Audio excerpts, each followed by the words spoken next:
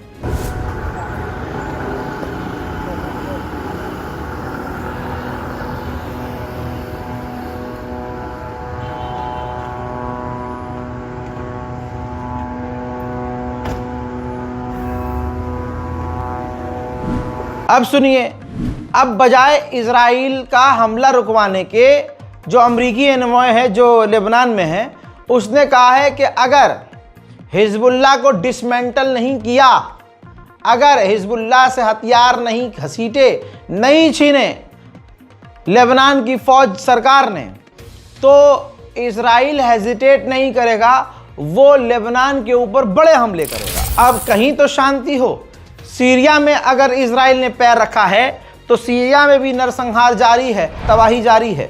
ज़रा ये देखिए, सीरिया के अंदर जो सीरिया के लड़ाकों का हथियार था, जिस पर सीरिया की सरकार का हक था, इजराइल की फौज ने उस हथियार खाने को उड़ा दिया। अगर इजराइल इतना कानून वाला है तो वो दूसरे देश का हथियार है, उस पर हक आतंकियों का चलो नहीं है, लेकिन उस देश की सेना को तो था।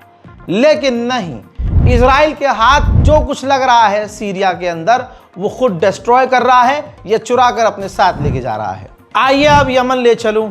ऐसा नहीं है कि इजराइल के हमले में हुथीस को नुकसान नहीं हुआ, ऐतिहासिक नुकसान हुआ है। नमाज जनाजा जो उनका आखिरी जो रसूमात है, खुले आसमान के नीचे आधिकारिक तौर पर यमन की सेना भी इसमें शामिल थी, हुथीस के लीडर भी शामिल थे। जो हुथीस कल तक इजराइल की ईंट से ईंट बजा रहे थे, इजराइल ने उनको धोखे से कत्ल कर दिया। अब उनके आखिरी रसूमात का ये मंजर है। कमाल ये है कि बड़ी हिम्मत है यार, जब इजराइल हमला कर सकता है कहीं भी, ऐसे में हुथीस भारी मात्रा में इकट्ठा हुए। यमन की आवाम पूरी तरह से इकट्ठा हुई, हाथों में उन लोगों के फ़ोटो थे, उन यमन के लीडर्स के फ़ोटो थे जो हुथीस में रहकर इजराइल की बैंड बजा रहे थे। उन तमाम शहीदों की तस्वीरें उनके यमन के लोगों के हाथ में थी। उनके ताबूत, उनके जनाजे ऐसे सजे हुए थे जैसे कोई दूल्हा हो। दोस्तों, वहाँ गम नहीं मनाया गया, वहाँ शहीद का दर्जा देते हुए उनको शहीद घोषित किया गया और बड़ी खुशी से उनको कब्र में दफनाया गया।